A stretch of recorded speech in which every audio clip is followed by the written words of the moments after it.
Сәлем баршаға, мен сіздерге бүгін сникерс тортының оригинал рецептін көрсететін боламын. Бұл рецепті мен арнайы мастер-класстан алғанмын, сондықтан да сенімді рецепт, 100% сеніммен жасай берсеңіз болады. Бірінші жасағаннан менің айтқанымды тура істесеңіз, сіздікі де керемет болып шығады. Ең бірінші біз бисквитін дайындап аламыз. Ол үшін бізге құрғақ, ешқандай майы, суы жоқ ыдысқа жұмыртқаның ағы мен сарысын бөліп алу керек. Ағына ешқандай да сарысы түсіп кетпеу керек. Кейін сол ағына кішкене шым-шым тұз қосып, жақсылап көпіртеміз. Енді көпіріп бастаған кезде шекердің жарты бөлігін саламыз.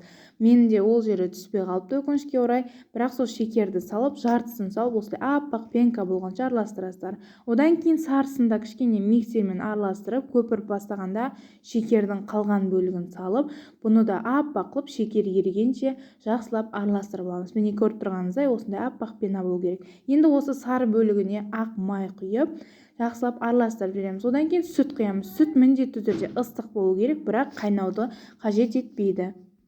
Кейіннен үстіне міндетті түрде електен өткізілген ұн, разрыхлитель және какаоны қосатын боламыз.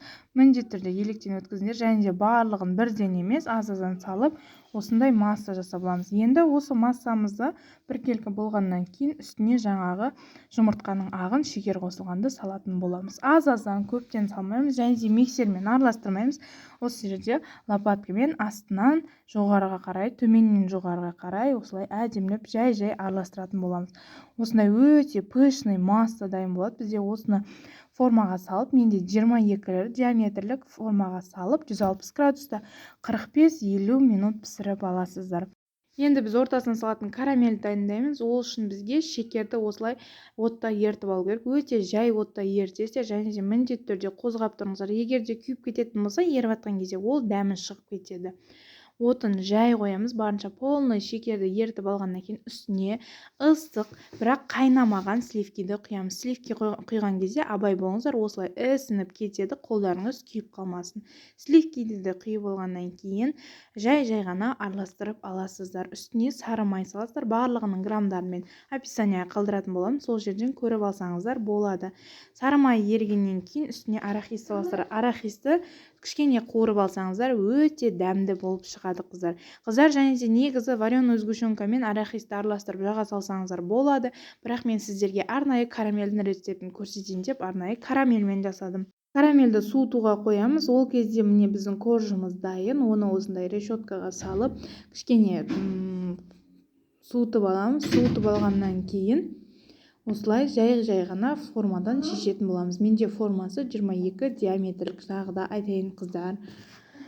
Және де бұны 3 бөлікке бөлетін боламыз. Өте керемет пышный бисквит шықты бізде. Қыздар, менің арнамда бұдан да бөлек өте керемет сливкасыз, творожный сырсыз жасалатын торттар да бар. Міндетті түрде менің арнама жазылып алыңыздар. Корждарымыз дайын. Енді біз крем дайындасақ болады. Ол үшін бізге творожный сыр мен сахарный пудраны жақсылап араластырып алу керек. Одан кейін үстіне сливкиді құятын боламыз. Сливки міндетті түрде холодильниктен шыққан мұздай сливки болу керек. Сонда өте көпіріп, әдемі болып, 2-3 есе ісіп, кремдеріңіз формасын жақсы ұстайтын болады. Миксерлейміз жақсылап. Өзі осы видеода көрсетілгендей формасын ұстаған әдемі крем болғанша миксерлейміз. Креміміз де коржымыз да дайын. Енді тортты жинасақ болады. Бұл корж ешқандай да пропитканы қажет етпейді, сондықтан міндетті түрде сразу жинап кете берсек болады. Осылай кольцоға қойып, осындай жинадым. Столикке қойып, бірінші коржды қоямыз, одан кейін крем, одан кейін біздің карамеліміз, одан кейін корж, крем, карамель қылып жинай берсек болады.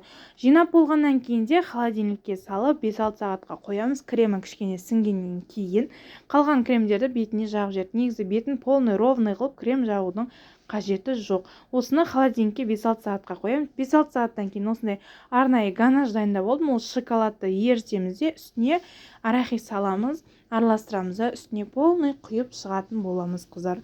Осындай астына решетка қойыңыздар, сонда әдемі болып құйылады. Барлық жерін ровный қылып жасап шығамыз. Осындай әдемі торт дайын болды, қыздар. Міндетті түрде жасап көріңіз. Бұл рецепт өте сенімді рецепт. Айтқанымдай, өзі мастер-класстан алғанмын. Бірінші мәрте жасадым мен өзімде. Өте керемет шықты. Дәмі барлығына ұнады. Егер де менің арнам ұнап жатса, міндетті түрде лайк басып, комментарий жазып кетіңіздер. Және де достарыңызға жіберсеңіздер болады. Қазақша каналдың дамуына үлес қосыңыздар.